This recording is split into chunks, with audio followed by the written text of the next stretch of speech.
Bismillahirrahmanirrahim.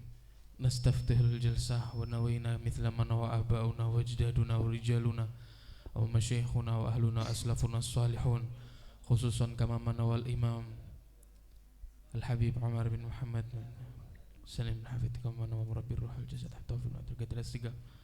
Allah yadkhil niyatana fi niyatihim wa akhlaqana fi akhlaqihim wa amalana fi amalihim wa aqwalana fi aqwalihim. Ala hadhihi an-niyyah wa qul niyyah salihah wa ila hadratin nabi. Al-Fatihah.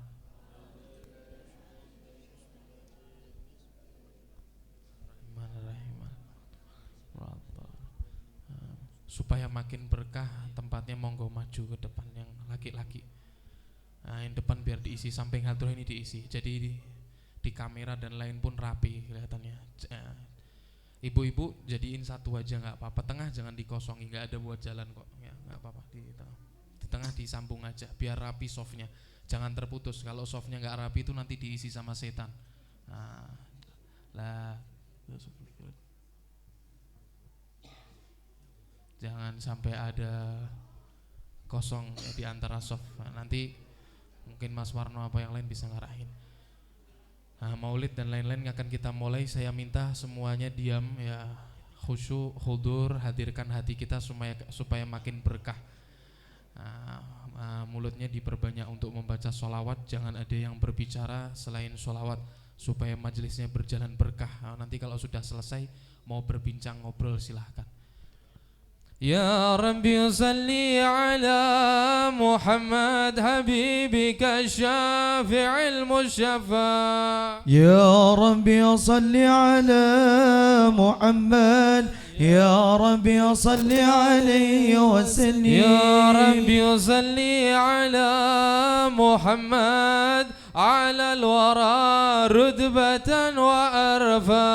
يا ربي صل على محمد، يا ربي صل عليه وسلم. يا ربي صل على محمد أسمى البرايا جاها وأوسا. يا ربي صل على محمد، يا ربي صل عليه وسلم. يا ربي صل على محمد واسلك بنا ربي خير مهيا. يا ربي صل على محمد، يا ربي صل عليه وسلم. يا ربي صل على محمد وعافنا واشفي كل موجع. يا ربي صل على محمد، يا ربي صل عليه وسلم. يا ربي صل على محمد وأصلح القلب واعف وانفع. يا ربي صل على محمد، يا ربي صل عليه وسلم. يا ربي صل على محمد واغفر المعادي واصرفه وردا. يا ربي صل على محمد، يا ربي صل عليه وسلم. يا ربي صل على محمد نحل في حسنك الممنع. يا ربي صل على محمد، يا ربي صل عليه وسلم. يا ربي صل على محمد ربي ارضى عنا رضاك الارفع. يا ربي صل على محمد، يا ربي صل عليه وسلم.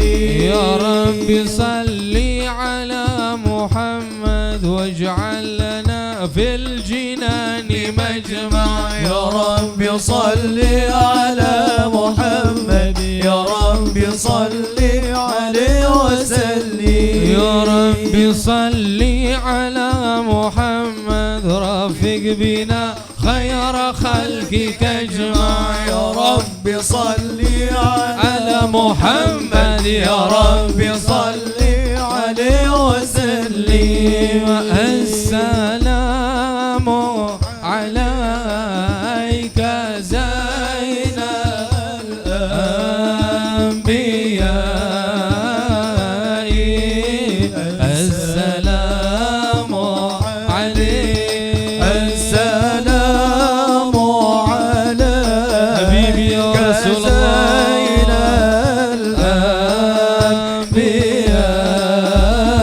الأنبياء السلام عليك السلام عليك أتقى الأتقياء السلام عليك السلام عليك زين الأنبياء السلام عليك السلام عليك أحمد يا حبيبي السلام عليك السلام عليك زين الأنبياء السلام عليك يا رسول الله يا نبي اللهم صل وسلم وبارك عليه وعلى أعوذ بالله من الشيطان الرجيم بسم الله الرحمن الرحيم إنا فتحنا لك فتحا مبينا ليغفر لك الله ما تقدم من ذنبك وما تأخر ويتم نعمته عليك ويهديك صراطا مستقيما صلى الله عليه وينصرك الله نصرا عزيزا لقد جاءكم رسول من أنفسكم عزيز عليه ما عنتم حريص عليكم بالمؤمنين رؤوف رحيم صلى الله عليه فإن تولوا فقل حسبي الله لا إله إلا هو عليه توكلت وهو رب العرش العظيم صلى الله عليه إن الله وملائكته يصلون على النبي يا أيها الذين آمنوا صلوا عليه وسلموا تسليما اللهم صل وسلم وبارك عليه وعلى آله الحمد لله الذي هدانا بعبده المختار من دعانا صلى الله عليه إليه بالإذن وقد نادانا لبيك يا من دلنا وحدانا صلى الله عليه صلى عليك الله بارئك الذي بك يا مشفع خصنا وحبانا صلى الله عليه مع عالك الأدهار معدن سرك الأسماء فهم سفن النجاة حمانا صلى الله عليه وعلى صحابتك الكرام حماة دينك أسبح لولائه عنوانا صلى الله عليه والتابعين لهم بصدق ما حدا حاد المودة هيج الأشجانا صلى الله عليه والله ما ذكر الحبيب لدى المحب إلا وأدهى والها النشوانا صلى الله عليه أين المحبون الذين عليهم بذل النفوس مع النفائس آنا صلى الله عليه لا يسمعون بذكر طه المصطفى إلا به انتعشوا وأذهب رانا صلى الله عليه فاهتجت الأرواح تشتاق اللقاء وتحن تسأل ربها الرضوانا. حال المحبين كذا فاسمع إلى سيار المشفع يورهف الآذان. وانسد إلى أوصاف طه المجتبى وهذر لقلبك يمتلئ وجدانا. يا ربنا صل وسلم دائما على حبيبك من إليك دعانا. اللهم صل وسلم وبارك عليه وعلى آله. نبأنا الله فقال جاءكم نور فسبحان الذي أنبانا. صلى الله عليه. ونور طه عبده منا به في ذكره أعدم به منانا. صلى الله عليه. ورحمة المولى تأمل قوله فليفرحوا واخذوا به فرحانا. صلى الله عليه. مستمسكا بالعروة المثقى ومعتسما بحبل الله من أغشانا. صلى الله عليه. واستسعرا أنوار من قيل متى كنت نبيا قال آدم كانا. صلى الله عليه. بين التراب وبين ماء فاستفك من غفلة عن دا وكن يقضانا. صلى الله عليه. وعبر إلى أسرار ربي لم يزل ينقلني بين الخيار ريموصانا. صلى الله عليه. لم تفترق من شعبتين إلا أنا في خيرها حتى بروزي أنا. صلى الله عليه. فأنا خيار من خيار قد خرجت من نكاح لإلهي صانا. صلى الله عليه. طهره الله حماه تره وما برا كمثله إن شانا. صلى الله عليه. وبحبه وبذكره والنصر والتوكيل رب العرش قد أوصانا.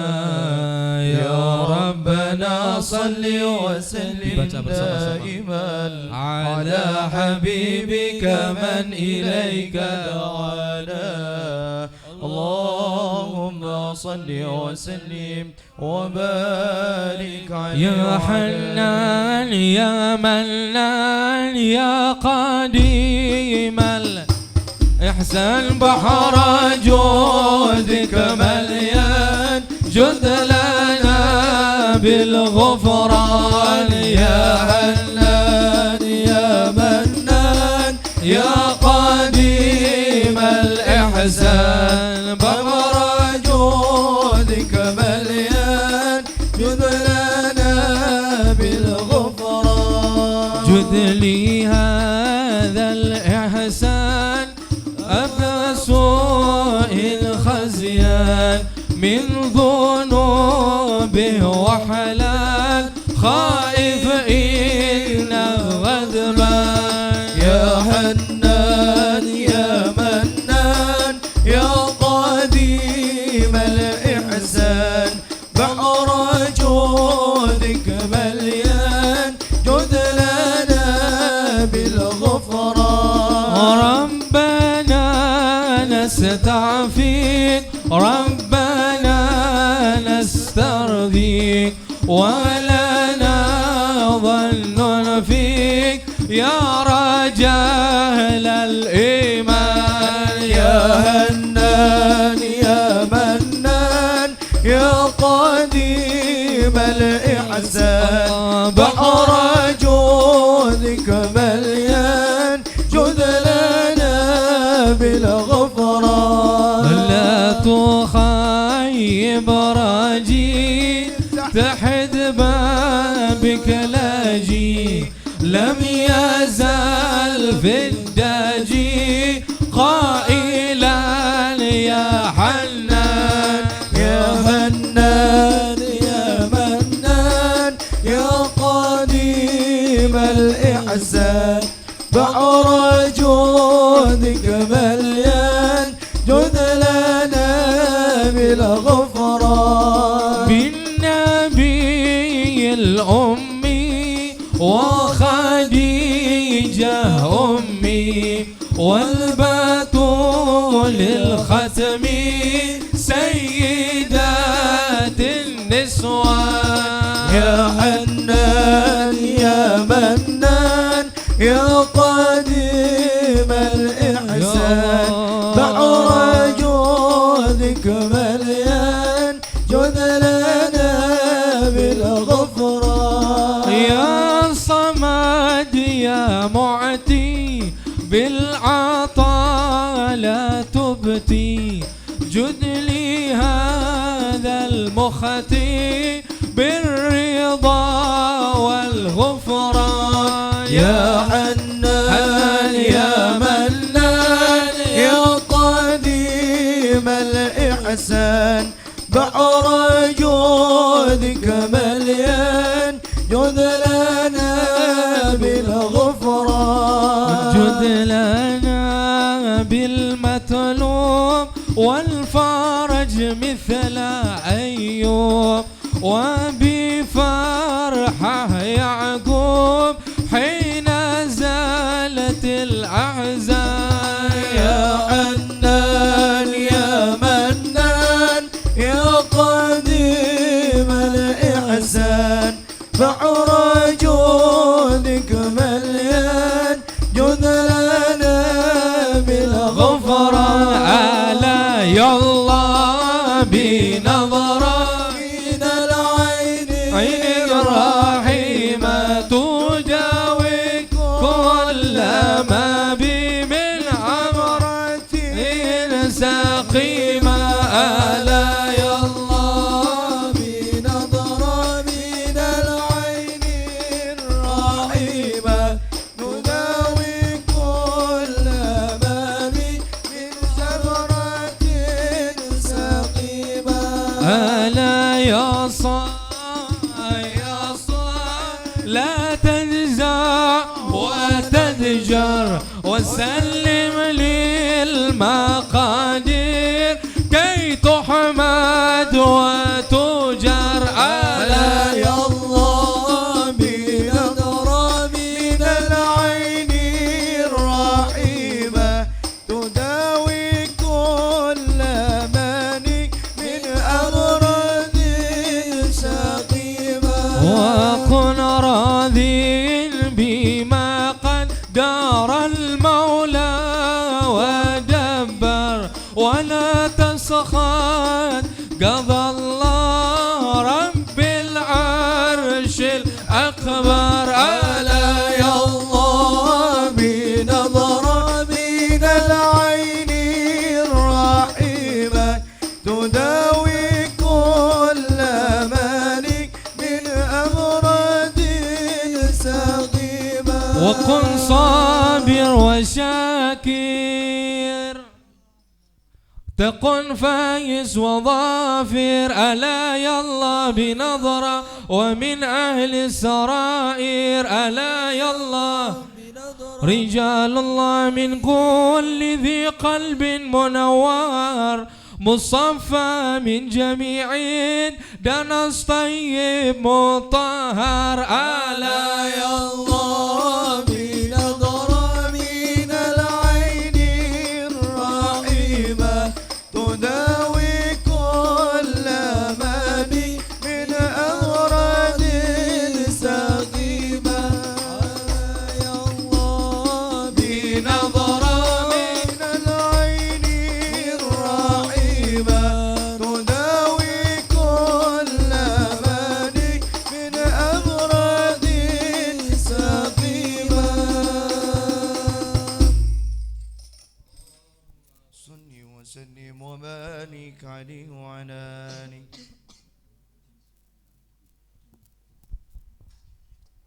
فصل 3 هذا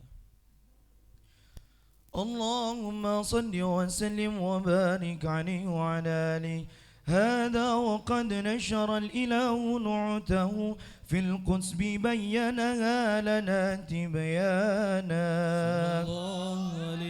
أخذ ميثاق النبيين لما آتيتكم من حكمة إحسانا وجاءكم رسولنا لا تؤمنون وتنصرون وتصبحون أعوانا قد بشروا أقوامهم بالمصطفى أعظم بذلك رتبة ومكانا فهو وإن جاء الآخر مقدم يمشون تحت لواء من نادانا يا أمة الإسلام أول شافع ومشفع أنا قد ولا أتوانا حتى أنادى ارفع وسل تعطى وقل يسمع لقولك نجم فخرك بانا ولواء حمد الله جل بيدي ولا أولا آتي أنا الجنانا وأكرم الخلق على الله أنا فلقد حباك الله منه حنانا ولسوف يعتك فترضى جل من معت تقاصر عن عطاه نهانا بالله كرر ذكر وصف محمد كيما تزيح عن الكنوب الرانا يا ربنا صل وسلم دائما على حبيبك من إليك دعانا اللهم صل وسلم وبارك عليه وعلى يا رب ما كتوصفا بمحمد اغفر لنا يا سامعا لدعانا يا رب ما قد وصفا بمحمد اغفر لنا يا سامعا لدعانا أكتم هوانا إن أردت رضانا وحذرت بحب سرنا لسوانا يا ربنا قد وصفا لمحمد اغفر لنا يا سامعا لدعانا نحن الكرام فمن أتانا قاصدا نال السعادة عندما يلقانا يا رب ما كتوصفا بمحمد اغفر لنا يا سامعا لدعانا يا رب ما كتوصف بمحمد اغفر لنا يا سامعا لدعانا يا رب قد وصف لمحمد اغفر لنا يا سامعا لدعانا وسلم وبارك عليه وعلى آله. اللهم صل وسلم وبارك عليه وعلى آله. لما دنا وقت البروز لأحمد عن إذن من ما شاءه قد كان حملت به الأم الآمنة بنت وهب بل لها على الإله مكانا من والد المختار عبد الله ابن عبد المطلب رأى البرهانا قد كان يغمر نور طه وجهه وصرى إلى الابن المسون عيانا وهو ابن هاشم كريم شهم بن عبد مناف بن قصي كان ولده يدعى حقيما شأنه قد اعتلى أعزز بذلك شانا واحفظ وصول المصطفى حتى ترى في سلسلة وصوله عدنانا فهناك كف واعلم برفعه إلى السماء عيل كان للأبي معوانا وحينما حملت به آمنة لم تشك شيئا يخض النسوانا وبها أحاط اللطف من رب السماء أقصى الأذى والهم والأحزان ورأت كما قد جاء ما علمت به أن المهيمن شرف الأكوان بنت رمن في بطنها فاستبشرت ودنا المخاض فأسرعت رضوانا سبحان الله الحمد لله ولا إله إلا الله الله أكبر سبحان الله الحمد لله ولا إله إلا الله والله أكبر سبحان الله والحمد لله ولا إله إلا الله الله أكبر سبحان الله الحمد لله ولا إله إلا الله والله أكبر ولا حول ولا قوة إلا بالله العلي العظيم في كل لحظة أبدا عدد خلقه ورضا نفسه وزنة عرشه ومداد كلماته وتجلت الأنوار من كل الجهات فوقت ميلاد مشفع حانا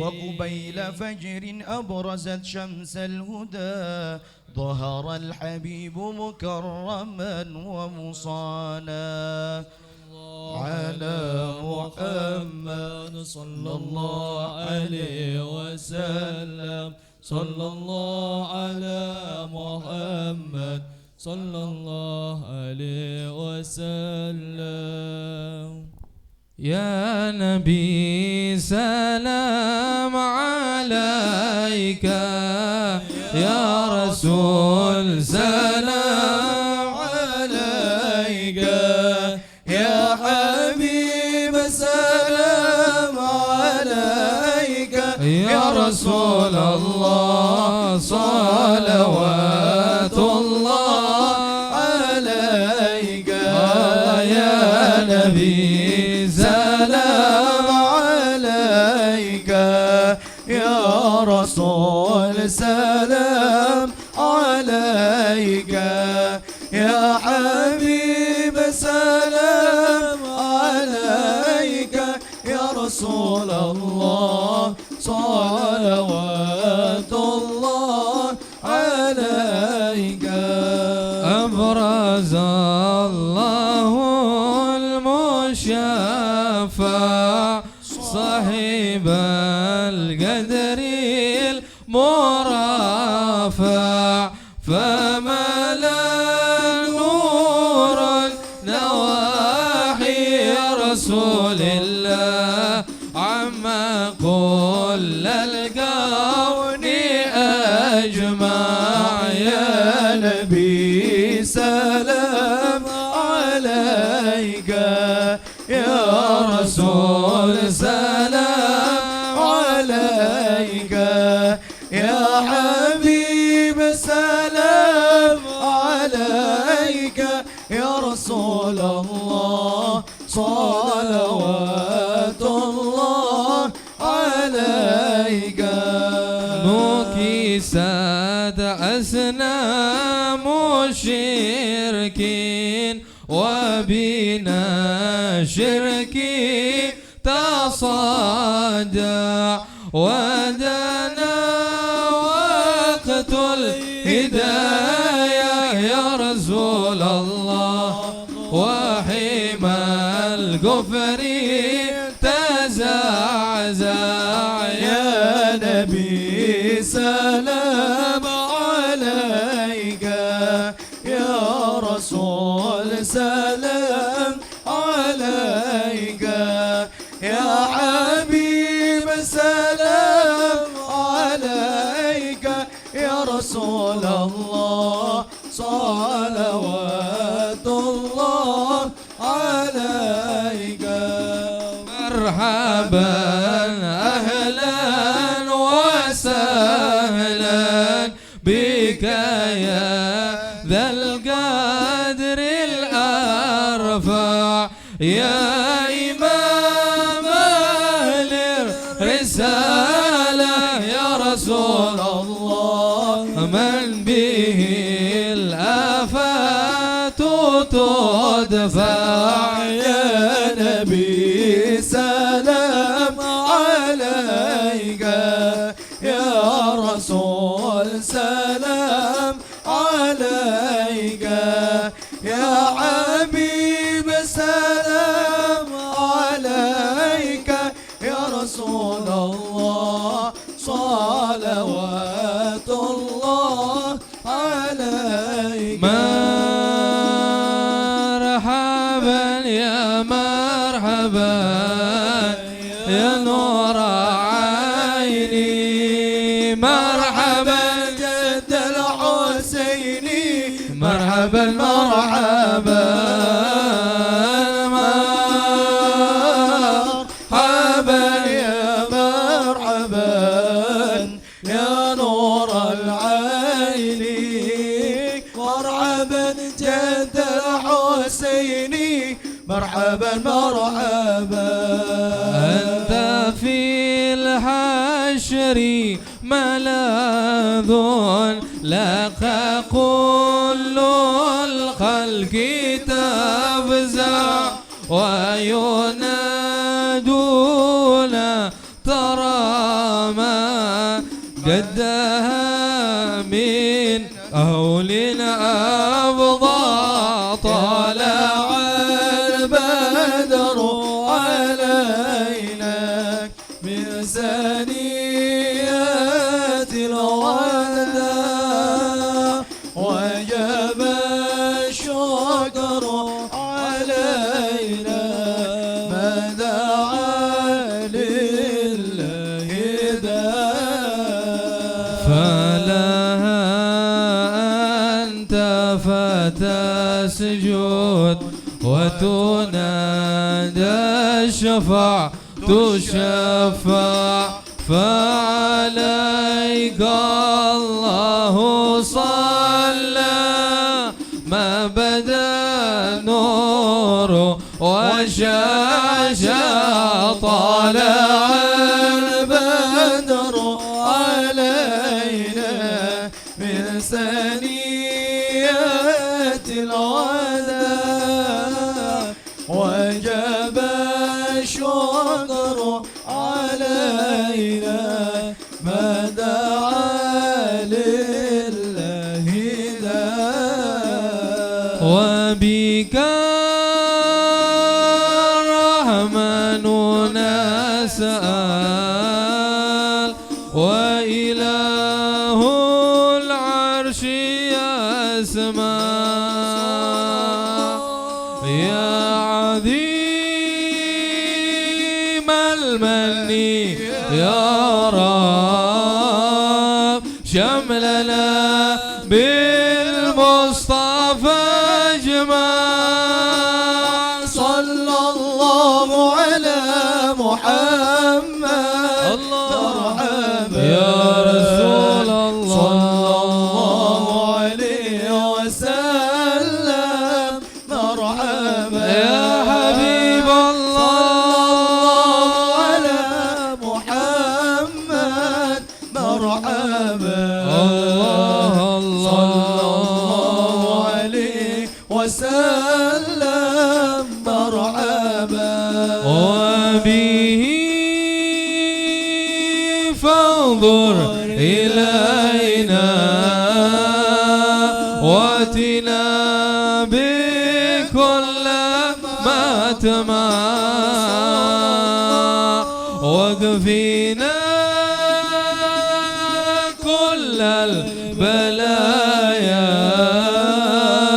وادفع الآفات وارفع صلى الله على محمد مرحبا يا رسول الله صلى الله عليه وسلم مرحبا يا حبيب الله صلى الله على محمد مرحبا صلى الله عليه وسلم مرحبا واسقنا يا رب اغثنا يا الله بحياة طالية ما يا الله ربي فاغفر لي ذنوبي يا الله ببركة الهدي مشفع يا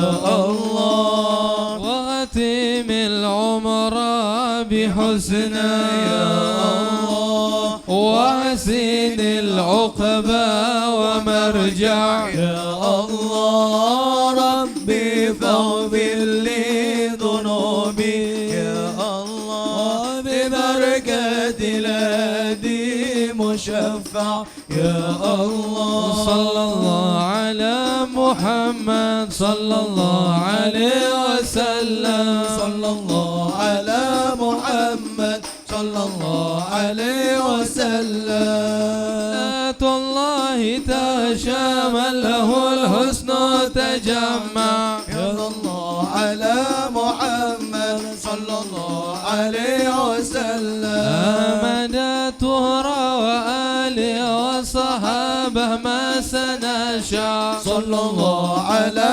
محمد صلى الله عليه وسلم اللهم صل وسلم وبارك عليه وعلى آله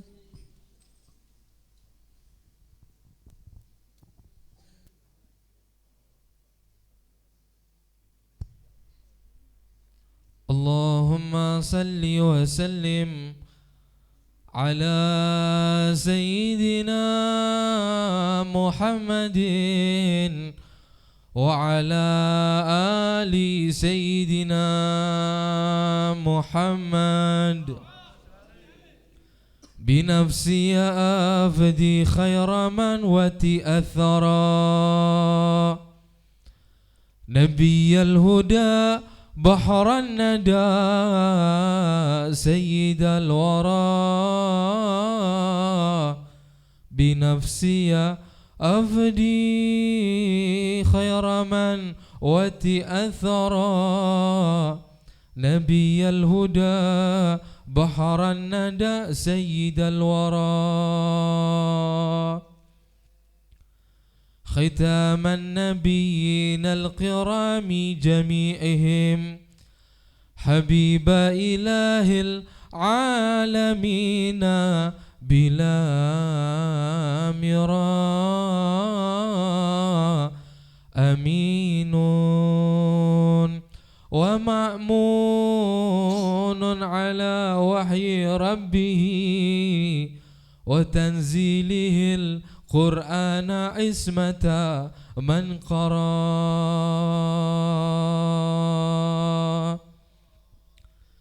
أتاه أمين الله جبريل جهرة وكان لرب العرش يعبد في حراء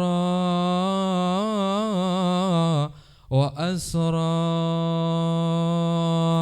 به الرب العظيم إلى العلا فسبحان من أسرى وبورك من سرى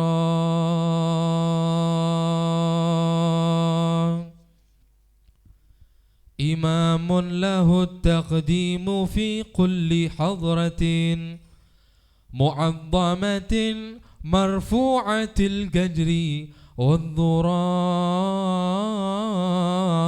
خليل صفي الله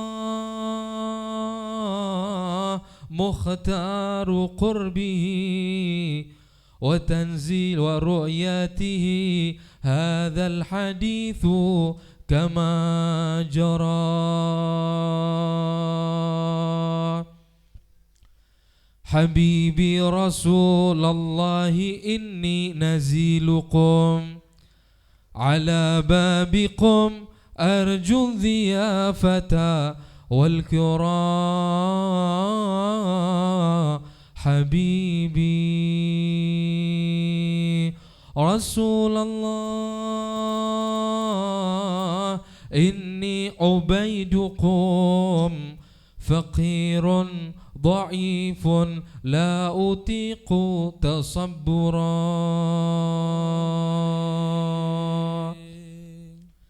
حبيبي رسول الله إني سليلكم ولي رحم يدري بها كل من درى حبيبي رسول الله إني قصدتكم لكشف مهم في مرابعنا طرى حبيبي رسول الله قادته فرقة مضللة ليست لنور الهدى ترى حبيبي رسول الله كن شافعا لنا إلى ربك الرحمن أحسن من برا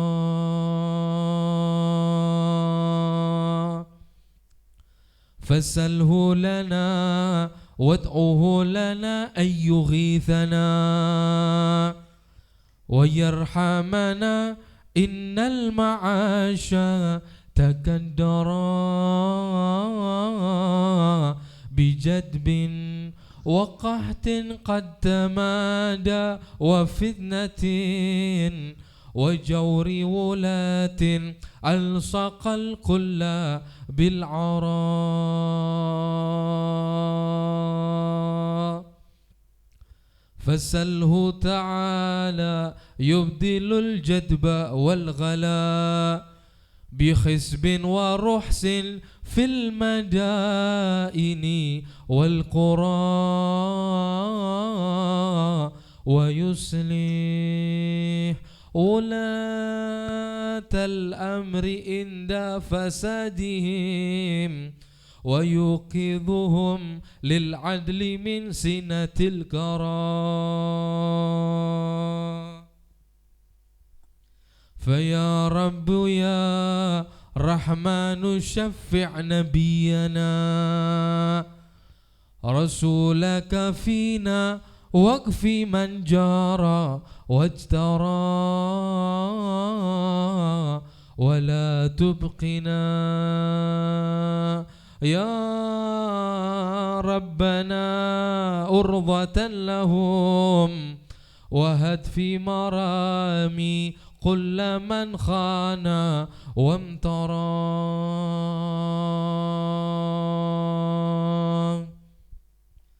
وخذ بنواسينا إلى الحق والهدى واختم لنا بالخير إن أزمع السرى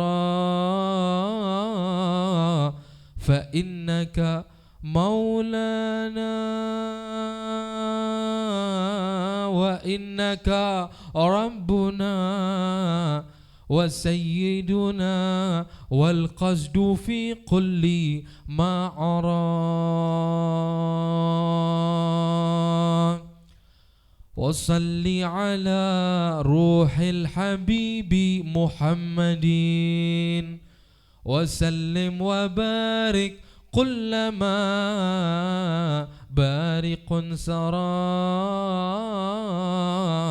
مع الآل والأصحاب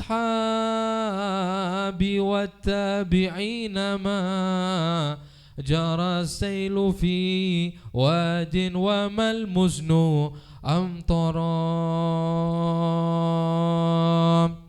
وتمت وفاح الحمد لله ختمها عبيرا ومسكا في للوجود معترا بنفسي أفدي خير من وتأثرا نبي الهدى بحر الندى سيد الورى بسم الله الرحمن الرحيم السلام عليكم ورحمة الله وبركاته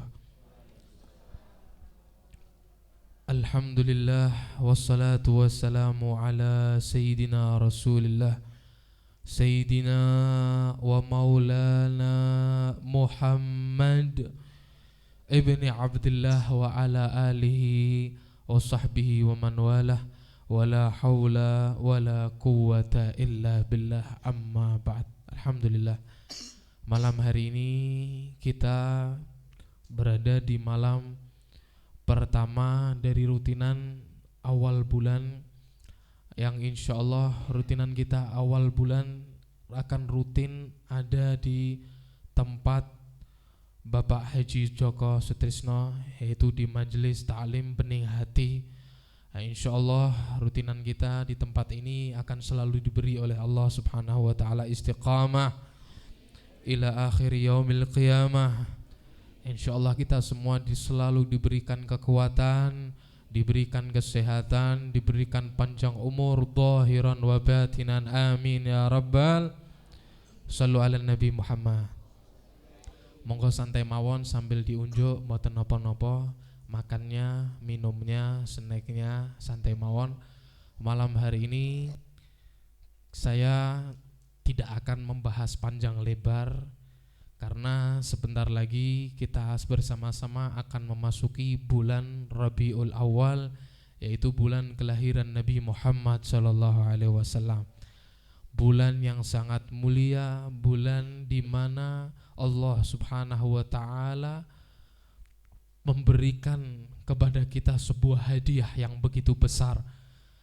Nah, ini adalah hadiah yang lebih besar dari segala hadiah yang ada, yaitu dengan lahirnya kekasih kita bersama, idola kita, panutan kita, tauladan kita, Nabi besar Muhammad sallallahu alaihi wasallam. Sallu ala Nabi Muhammad.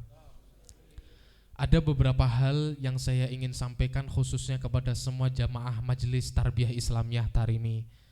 Rutinan kita ini, ibu-ibu mungkin yang belum tahu, kita sudah rutin hampir 2 tahun ya. Ada di wilayah Sukoharjo setiap hari Selasa malam Rabu ya. Nah, rutinan kita membaca Maulid Adhiyaul Lami, setelah itu ngaji sareng-sareng kitab Adab Sulukul Murid. Mulainya 7:30, selesainya enggak malam-malam, jam 9 paling ujung 9:30 ya.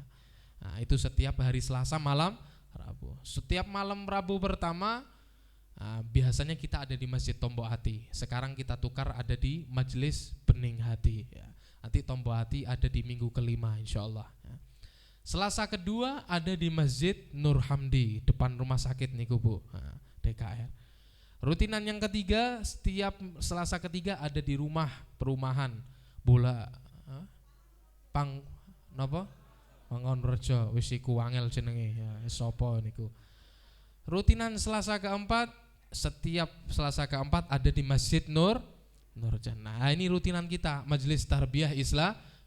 Saya ingin memberi sedikit nasihat malam hari ini untuk semua jamaah rutinan Majelis Tarbiyah Islamiyah yang hadir ataupun yang nonton melalui live streaming Tarimi Official di YouTube. Sebelum datangnya bulan Maulid, hendaknya kita bersama-sama menyiapkan yang terpenting adalah hati. Hatinya disiapkan Bu, hatinya disiapkan Pak. Apa yang disiapkan? Mahabbah shadiqah, kecintaan yang benar-benar tulus, kecintaan yang benar-benar jujur kepada Kanjeng Nabi besar Muhammad sallu ala Nabi Muhammad. Cinta.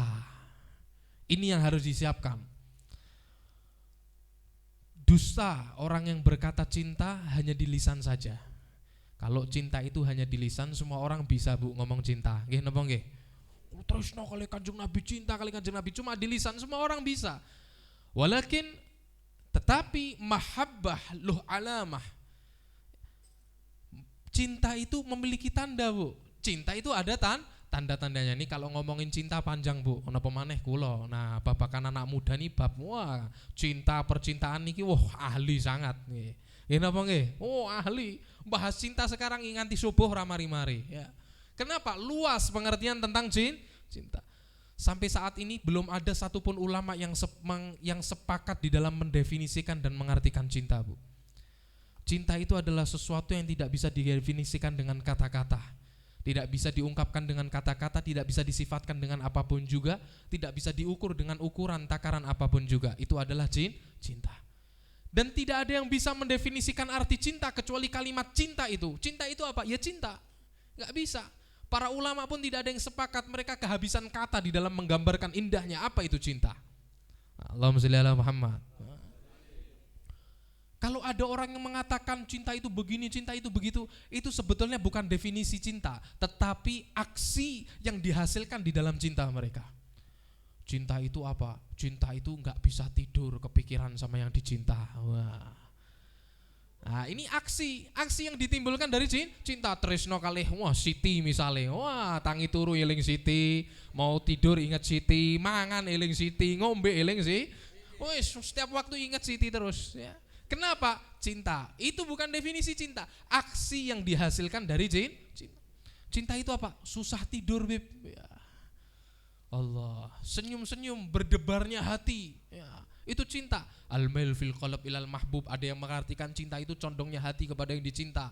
Ada yang mengatakan cinta itu al-unus ila liqa'il mahbub, senang ketika berjumpa dengan yang dicinta. Ada yang mengartikan cinta, wah macam-macam Bu ulama mendefinisikan. Tapi itu kebanyakan adalah aksi dari cinta.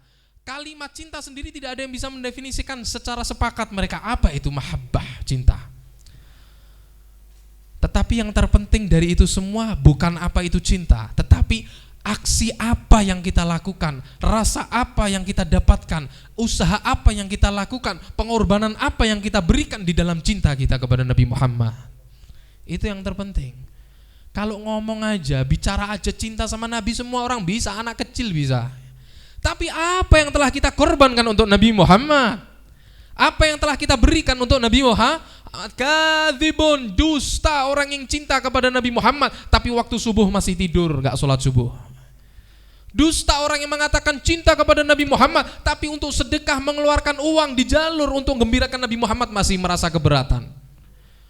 Hakadzal mahabbah, apakah itu yang dinamakan cinta? Orang yang cinta itu seperti Sayyidina Abu Bakar As-Siddiq yang siap mengorbankan seluruh hartanya untuk Rasulullah SAW. Ketika ditanya apa yang engkau sisakan untuk keluargamu wahai Abu Bakar, dijawab sama Sayyidina Abu Bakar apa? Allah wa Rasuluh, yang aku sisakan untuk keluargaku adalah Allah dan Rasulnya. Habis hartanya dikasih kepada Rasulullah semua. Cinta itu seperti siapa? Sayyidah Khadijah kepada Rasulullah yang memberikan hartanya, nyawanya, dirinya semua untuk khidmat kepada Nabi Muhammad SAW. Yang mana beliau mengatakan, ya Rasul, andaikan aku mati nanti dan engkau masih membutuhkan harta, maka galilah kuburku, ambillah tulang belulangku, buatlah perahu atau juallah itu tulangku untuk berdakwah di jalan Allah Subhanahu wa ta'ala. Itu yang dinamakan cinta. Cinta itu adalah ketika Sayyidina Abu Bakar bersama dengan Rasulullah hijrah di perjalanan. Di saat itu Rasulullah kehausan, bertanya sama Sayyidina Abu Bakar, adakah air? Kata Sayyidina Abu Bakar, ada ya Rasul, ini air. Saat itu Sayyidina Abu Bakar juga kehausan, tetapi air yang beliau bawa, beliau berikan kepada Rasulullah. Dan di saat Rasulullah minum, Sayyidina Abu Bakar mengatakan apa? Yang minum Rasulullah, tapi yang hilang adalah dahagaku. Yang minum Kanjeng Nabi, tapi yang hilang dahaganya adalah dahagaku. Itu adalah cinta. Oleh karena itu, cinta ini yang harus kita bawa sebelum datangnya bulan Rabiul Awal. Jenengan tresno kalih Kanjeng Nabi, cinta sama Nabi, apa buktinya? Cinta sama Nabi apa buktinya? Hadir majelis dengan hati atau hadir majelis karena terpaksa? Hadir majelis karena tetangga gak enak, hadir majelis karena diajak teman, ataukah dari hati, saya ini cinta sama Nabi, saya rindu sama Nabi, saya ingin bersolawat kepada Nabi, saya ingin menikmati kecintaan dan kerinduan sama Nabi SAW. Ataukah hadir majelis tapi hatinya gak hadir, jasadnya aja yang hadir. Jasadnya hadir, hatinya ada di rumah, hatinya ada di tempat pekerjaan, hatinya ada di handphone, hatinya ada di medsos dan lain sebagainya. Apakah ini para pecinta Rasulullah SAW? Wallah kadzib, kamu dusta kepada Nabi. Dusta. Orang yang cinta kepada Nabi Muhammad pasti dia akan banyak mengulang dan menyebut nama Nabi Muhammad SAW. Seperti kita kalau cinta sama seseorang, setiap hari kita ulang-ulang sebutannya. Oh, indahnya dia. Oh, bagaimana bataknya dia yang bagus. Oh, bagaimana tampannya dia. Oh, bagaimana. Kita ulang terus, selalu memikirkannya. Adakah kita seperti itu kepada Rasulullah? Bangun tidur ingat Nabi, mau tidur ingat Nabi, sholat ingat, mau sholat sunnah Nabi dikerjakan. Adakah seperti itu? Ngaku cinta kepada Nabi Muhammad, setiap hari majelis maulid hadir di mana-mana. Masya Allah, siwak gak pernah dipakai, rokok setiap hari. Kamu cinta kepada Nabi Muhammad? Bukankah kamu tahu Nabi Muhammad cinta sama wangi-wangian, at-tib, sunnah Nabi, wa yakrahu, dan Nabi Muhammad benci dan tidak suka dengan sesuatu yang berbau busuk ataupun berbau yang mengganggu. Kadzib, kamu berdusta. Ngaku cinta sama Nabi Muhammad SAW, sholat sunnah tidak pernah, duha ditinggal, witir ditinggal. Oleh karena itu bekal yang utama kita bawa di bulan Maulid. Apakah kecintaan kita kepada Nabi Muhammad ini shadik, jujur, ataukah cinta ini kadzib, bohong? Kalau cinta kita dusta, rugi kita, rugi kita, nyesel. Kenapa? Tidak ada manusia yang lebih cinta kepada kita melebihi cinta dan kasih sayang Nabi Muhammad SAW. 1400 tahun sebelum kita ada, Nabi Muhammad sudah rindu kepada kita. Sebelum wujud kita ada nih, Nabi sudah rindu sama kita. Ngapain kita pusing mati-matian ngejar cintanya manusia ya? Buat status, sumpek, jenuh, putus, pedot niki, walah. Buat apa? Cintanya manusia kamu kejar, yang mana?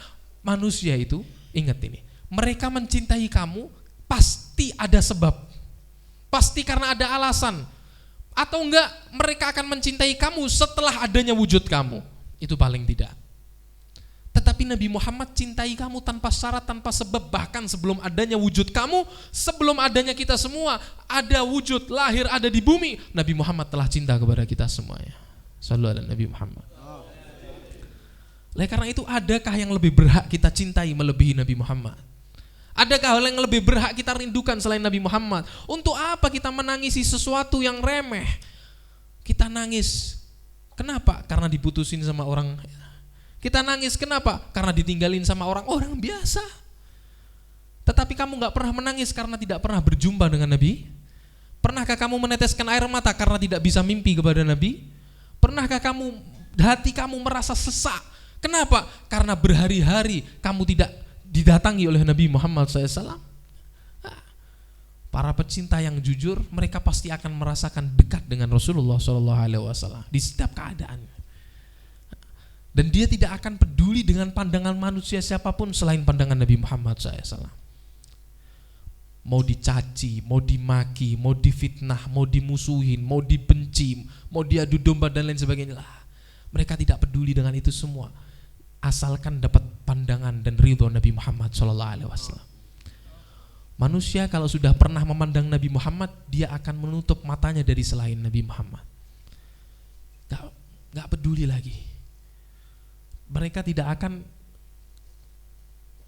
mementingkan sesuatu yang tidak membawa manfaat kepada Nabi Muhammad SAW. Mereka akan peduli kepada umat Nabi Muhammad untuk apa? Supaya Nabi Muhammad ridho kepada dia. Mereka akan menolong umat Nabi Muhammad untuk apa? Supaya Nabi Muhammad akan menolong dia. Tidak lebih dari itu. Tujuannya adalah Nabi Muhammad SAW. Oleh karena itu, mari sebelum datangnya bulan Maulid, cinta yang harus kita bawa bekal. Dan cinta itu butuh dengan pengorbanan. Cinta itu butuh dengan apa yang telah kita lakukan. Ketika kita merasa keberatan, ketika kita masih merasa memperhitungkan sesuatu untuk Nabi Muhammad, ini bohong. Kamu untuk acara nikahan anak kamu, Masya Allah, ratusan juta kadang dikeluarin, Bu. Nggih napa nggih? Nggak punya uang dibela-belain ngutang. Ya Allah. Untuk acara tasyakuran hajat, bahkan kadang ngundang sesuatu yang dimurkai sama Allah, siap ngeluarin. Tapi seumur hidupnya sekalipun ngadakan tasyakuran di rumahnya atas kelahiran Nabi Muhammad gak pernah. Inikah yang dinamakan para pecinta Nabi? Kamu bersyukur atas hal-hal lain, tapi kamu lupa bersyukur atas kelahiran Nabi. Padahal ini adalah hal yang lebih harus kamu syukuri dari yang lain. Andaikan kamu berjalan menggunakan 2 kelopak mata kamu menuju Madinah, itu belum mampu membalas jasa Nabi Muhammad SAW kepada kamu. Jasa Nabi itu banyak. Kita gak akan kenal sholat, gak akan kenal Islam, gak akan kenal zakat, gak akan kenal semua ini kecuali melalui Rasulullah Muhammad SAW. Oleh karena itu yang paling berjasa kepada kita di dalam kehidupan kita ini, para manusia, di antara para manusia adalah pemimpin para manusia, yaitu Nabi Muhammad SAW. Karena itu bawa hati yang tulus, jujur. Itu yang pertama. Kemudian yang kedua, majelis ada banyak, kegiatan di mana-mana ada banyak. Apa yang harus kita lakukan? Pilih, hadiri majelis-majelis yang menambahkan rasa takutmu kepada Allah, menambahkan rasa cintamu kepada Allah, menambahkan rasa cintamu kepada Rasul SAW. Semua majelis itu insya Allah baik, tujuannya insya Allah sama-sama bagus. Tapi pilihlah dari sekian majelis yang ada, cari majelis yang membuat hati kamu semakin bersih, hati kamu semakin cinta kepada Nabi. Kenapa? Ditakutkan orang hadir majelis sekarang keluar dari majelis malah gak tambah takut kepada Allah, semakin berani. Banyak atau tidak? Banyak. Datang ke majelis yang harusnya pulang dari majelis semakin cinta kepada Nabi, ini malah ingat sama nafsu, ingat sama syahwat. Kenapa? Di majelis full pembahasannya perempuan, omongannya kotor, tausiahnya porno kadang. Bukan mendekatkan umat kepada Nabi Muhammad, malah membuat umat semakin jauh dari Nabi Muhammad. Jauhi, tinggal. Cerdas dan pintar-pintar di dalam memilih majelis. Cari ulama-ulama, ustadz, habaib, kiai dan lain sebagainya yang membuat kamu semakin cinta kepada Nabi Muhammad SAW. Ya. Jangan kamu cari yang penting lucu, yang penting lawan, nonton di TV aja kamu. Ya. Buat apa keluar dari tempat? Bukan buat hati kamu bisa menangis, malah semakin tertawa terbahak-bahak. Yuqassil qalb, ini akan membuat keras hati kita. Bukan hati kita semakin luruh, bukan hati kita semakin rindu kepada Nabi, malah semakin keras, semakin berani keluar dari majelis. Perhatikan, pintar-pintar di dalam memilih majelis. Dan usahakan istiqamah, jangan sampai terputus. Kenapa? Kalau orang-orang dulu, Bu, mereka kalau kangen sama Nabi, mereka kalau rindu sama Nabi, gampang. Yang hidup di zaman Nabi, mereka tinggal datang ke Mekah, mereka tinggal datang ke Madinah, mereka tinggal membawa ontanya datang kepada Rasulullah SAW, selesai, rindunya terobati. Tapi kalau kita ini sudah jauh dari zaman Nabi, kita gak bisa berjumpa dengan Nabi. Cara kita ngobatin hati kita yang rindu gimana? Hadir di majelis-majelisnya Nabi SAW. Diceritakan Rasulullah, kehidupan Rasulullah, akhlak Rasulullah, perangai Rasulullah, sifat Rasulullah. Ini yang akan membuat kerinduan kita kepada Rasulullah SAW akan menjadi terobati, menjadi tambah cinta kita kepada Nabi Muhammad SAW. Kemudian yang terpenting juga di dalam datangnya bulan Rabiul Awal, bulan Maulid, ketika kita hadir majelis, usahakan datang dengan niat.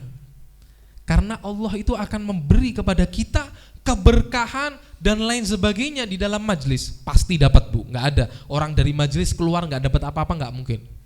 Orang datang ke majelis itu pasti akan ada sesuatu yang dia dapatkan. Kalau nggak dirasakan sekarang, pasti yaud akan kembali kepada dia walau ba'dal arba'ina sanah, walaupun setelah 40 tahun. Kalaupun nggak dapat, minimal nanti di dalam kubur dan akhirat mereka pasti akan dapat itu keberkahan. Tapi banyak atau sedikitnya keberkahan itu akan didapat sama kita sebanyak niat kita. Maaf, lah sekarang kita ini datang majelis gak bawa niat. Kadang datang majelis, yang penting rame-rame, seneng kali koncone. Datang majelis, wah daripada di rumah sepi sendiri, mending ke majelis aja sama teman-teman seru. Kadang datang majelis gak ngeleh nang omah, mending nang majelis untuk panganan. Ya. Nah, ini niat-niat yang salah. Niat yang bagus, semoga di majelis nanti dapat ampunan Allah, dapat keberkahan, dapat qabul hajat, mendapat kecintaan, mendapat pandangan Allah, dapat ridha Allah. Banyakin niat yang baik. Kenapa? Innallah yanduru ila qulubikum, yang dilihat sama Allah itu hati, bukan pakaian. Mau pakai pakaian miliar-miliaran kalau perlu, jangan jutaan. Kendaraan paling mewah kalau perlu, enggak dilihat semua sama Allah. Yang dilihat qulubikum, hati kamu apa? Yang kamu bawa di dalam majelis itu apa? Apalagi datang ke majelis, hatinya ada di tempat lain. Ya Allah, rugi. Terutama anak-anak muda juga, Masya Allah. Sekarang majelis selawat dan lain-lain tambah kata bagus. Tapi nek niatmu salah percuma. Datang bukan pulang dapat rahmat, malah dapat laknat. Enggak sedikit Bu, yang pulang dapat laknat enggak sedikit. Apa? Niatnya salah, datang majelis sama wanita yang bukan mahram, pacaran gendaan boleh. Ya. Datang ke majelis bukan untuk hadir majelis tapi untuk maksiat. Pulang untuk maksiat. Lah kamu ini ingin dapat syafaat Nabi Muhammad tapi dengan cara yang salah, mustahil. Kamu ingin dapat ridho Nabi Muhammad tapi dengan cara yang salah, mustahil. Kamu bukan menggembirakan Nabi, malah melukai hati Nabi. Lebih baik kamu di rumah, enggak usah datang. Lebih selamat. Hati-hati. Jangan tertipu sama setan. Wah syadda sa'isa min ju'in wa min shibain farubba mahmasatin syarrun minat tuhami. Sudah diingatkan di dalam fasal-fasal burdah yang membahas tentang hati-hati. Tipu daya, lapar itu dia ditipu, kenyang ya ditipu, nafsu itu yang menipu. Kadang ketika kita taat itu juga ditipu. Ibadah juga ditipu sama setan. Ayo berangkat majelis kalau perlu duluan. Ditipu kadang. Ditipu apa? Biar kelihatan kamu yang paling sholat. Biar kelihatan kamu yang paling rajin, biar kelihatan. Ditipu sama setan. Hati-hati sama hati. Niat yang benar. Banyakin hati, niat yang bagus. Percuma kalau kita datang tapi pulang niatnya kosong. Dapat, bukannya enggak dapat, tapi sesuai niat kamu. Apa yang kamu cari? Apa yang kamu niatkan? Karena itu bawa niat yang bagus. Dan ketika hadir, usahakan hati kita hadir. Kamu hadir majelis, kita hadir majelis, hadir sholawat, ibadah dan lain sebagainya. Kalau hati nggak hadir, hati nggak khusyuk, apalagi nggak ikhlas, itu nol, nggak ada nilainya. Nggak ada nilainya. Kenapa? Karena kehusyukan, kehadiran, keikhlasan kita, itulah yang akan bernilai. Ya. Itu yang terpenting. Kemudian yang terakhir, untuk mengingatkan persiapan datangnya bulan Maulid bagi kita semua. Jangan ketika datang bulan Maulid, kita semua tanpa ada tujuan sama sekali. Siapkan tujuan di bulan Maulid tahun ini.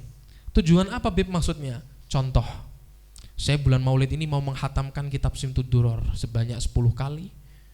Saya mau menulis Maulid ini, saya mau membaca Maulid itu, saya mau menghatamkan kitab Sirah Nabawi, saya mau membaca kitab sejarah Nabi, saya mau membaca kitab tentang ini, tentang itu dan lain sebagainya. Ini tujuan. Jadi bulan Maulid kita bukan omong kosong aja, ada kitab yang kita baca khatam. Loh, saya dulu gitu di pondok.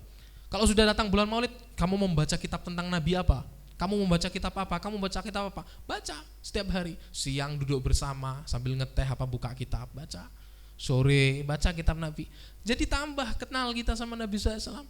Dibahas satu persatu. Rasulullah tuh pakaiannya seperti ini, cara tidurnya begini. Tahu semua. Lah sekarang sama Nabi Muhammad aja nggak kenal, ya Allah. Kadang ditanyai anaknya berapa nggak tahu, pemain timnas apal. Ya.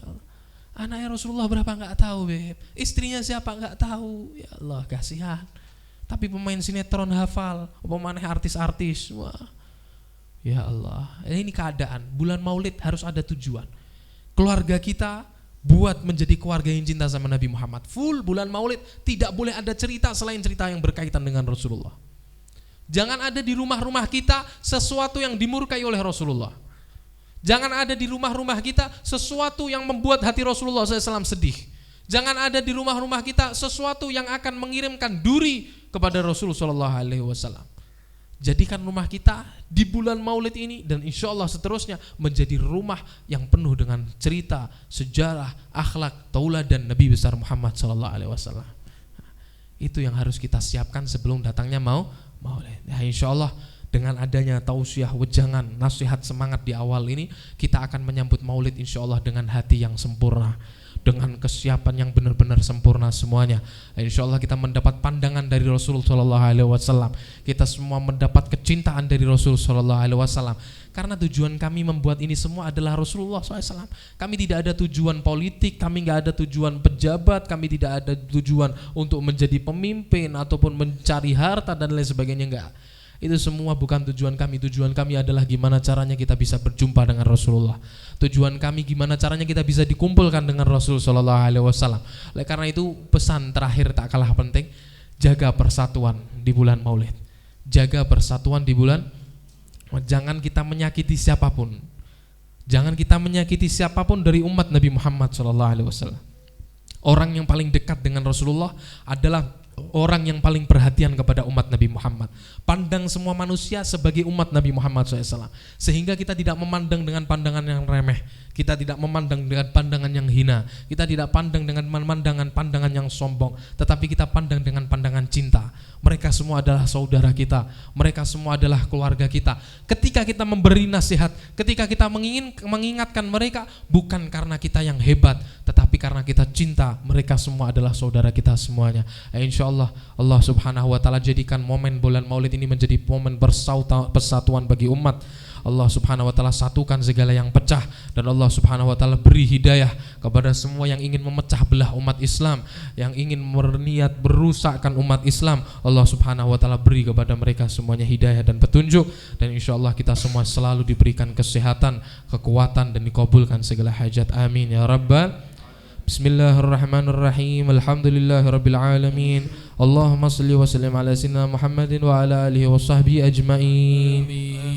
ولقد أشرت لنأتي من أوصافه تحيي القلوب تهيج الأشجان يا الله والله قد أثنى عليه فما يساوي القول منا أو يكون سنانا يا الله لكن حبا في السرائر قد دعا لمده صفوة ربنا وحدانا يا الله وإذ امتزجنا بالمودة ها هنا نرفع أيدي فقرنا ورجانا يا الله للواحد الأحد العلي إلهنا متوصلين بمن إليه دعانا مختاره وحبيبه وصفيه زين الوجود به الإله حبانا يا ربنا يا ربنا يا ربنا بالمصطفى اقبلنا أجب دعوانا أنت لنا يا ظهرنا في هذه الدنيا وفي أخرانا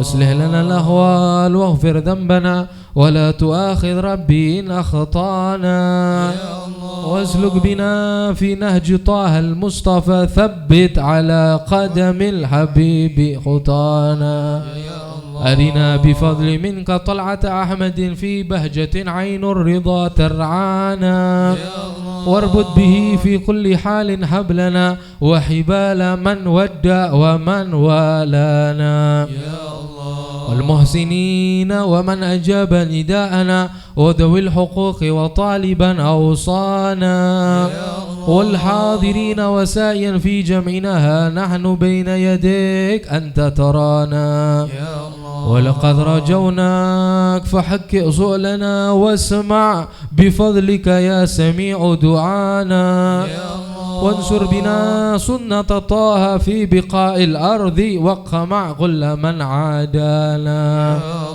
انظر إلينا واسقنا كأس الهنا واشفي وعافي عاجلا مرضانا واقضي لنا الحاجات واحسن ختمنا عند الممات وأصلحا عقبانا يا ربي واجمعنا وأحبابا لنا في دارك الفردوس يا رجوانا بالمصطفى صل عليه وآله ما حركت ريح الصبا أغصانا Thumma ila arwahi khususan wa nuhditha wa maqara'na khususan ila Bapak Tuan Haji Sukirman Siswa Harsana bin Tanda utama Tumaila Bapak Sumardi bin Atmaudati Ibu Parinah binti Wiraryo dari Harjo Mas Umar bin Sumardi Mbak Indah Mulyang Ningsi binti Sumardi Haji Khalas Bapak Sarnoyo Samartono Bapak Wiro Soekarto Bapak Atmaudi Wirya sekalian Bapak Sukasti Allah yafirlahum merhamah metakasyam berahmal maghfirah hisinul jannah ma'an nabiyin siddiqun syuhada wa salihin wa ila hadratin Nabi Muhammad al-Fatihah.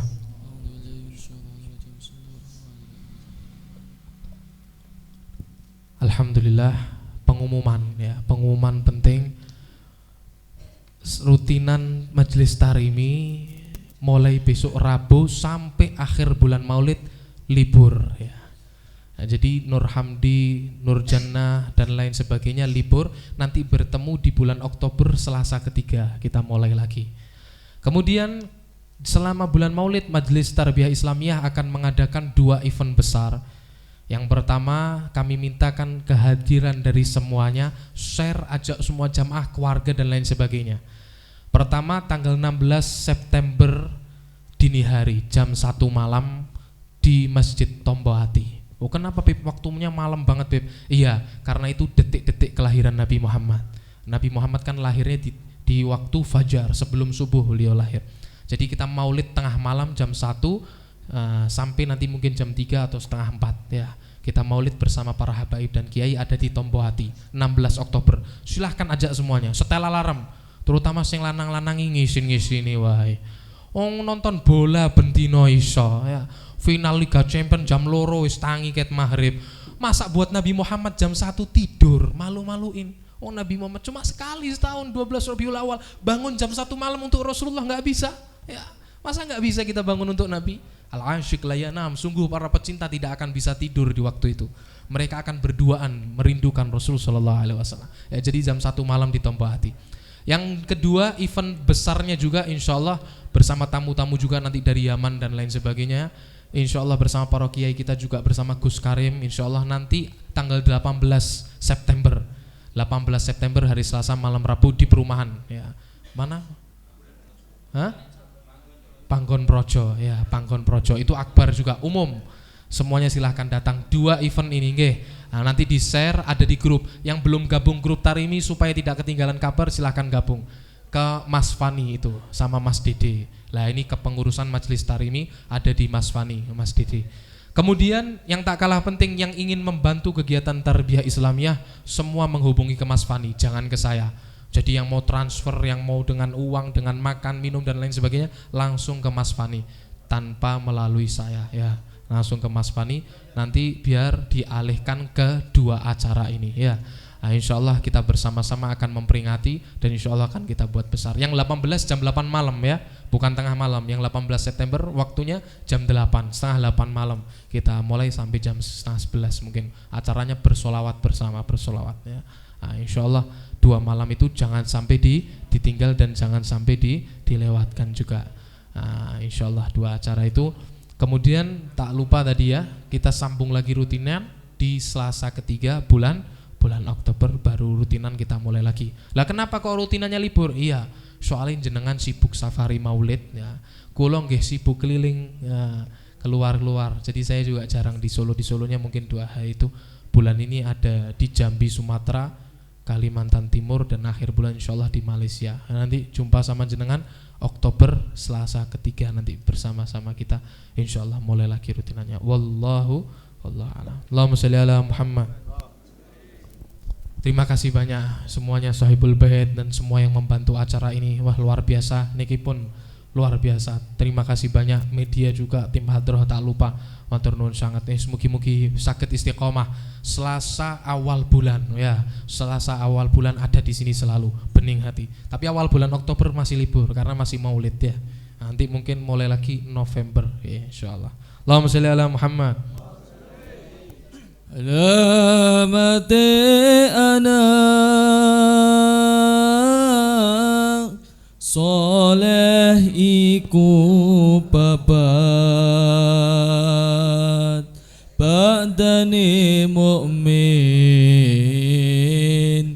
anut ing syariat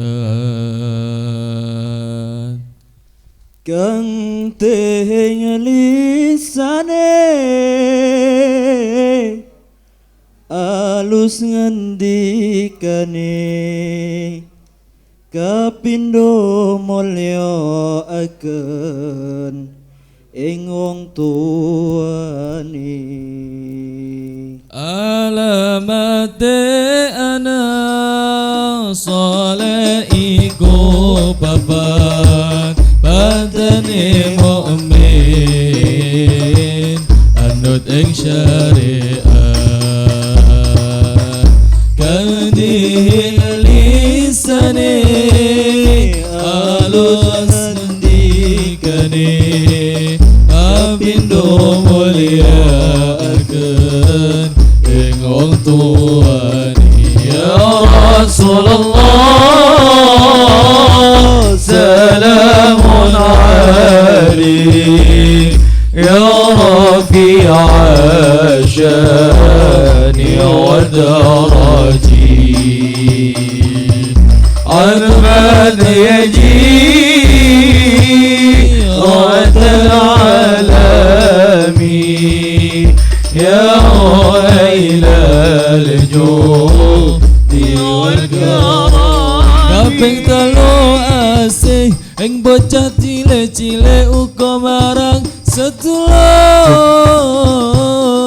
gawe becik kaping telu asih ing bocah cilik-cilik uga marang sedulur gawe becik kaping telu asih ing bocah cilik-cilik uga marang sedulur kok gawe becik kaping papat amal anut ilmune dadi tanggung jawab orang ngawulane kaping papat amal anut ilmune dadi tanggung jawab orang ngawulane ya Rasulullah salamun alaik ya rafi'a syani wa darajati adbat yaji رد العالمين يا أهل الجود والكرم iku saking ulama aweh pitutur alamate bocah yang dadi cucu iku saking ulama aweh pitutur alamate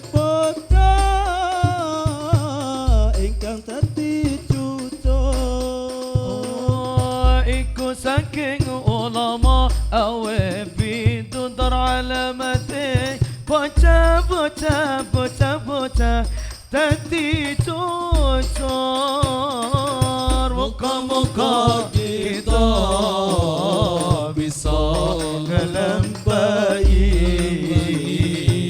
dunia akhirat ketemu bilahi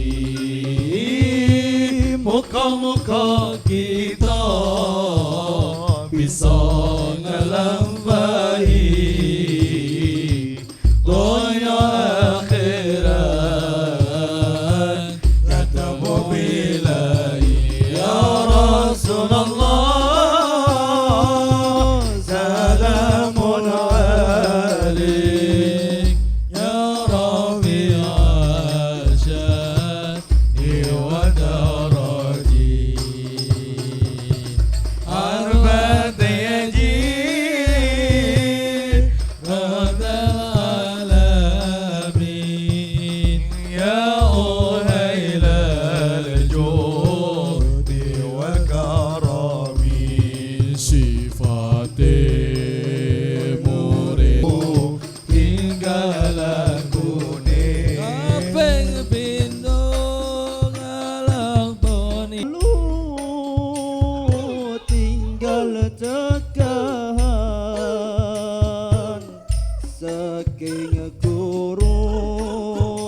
ما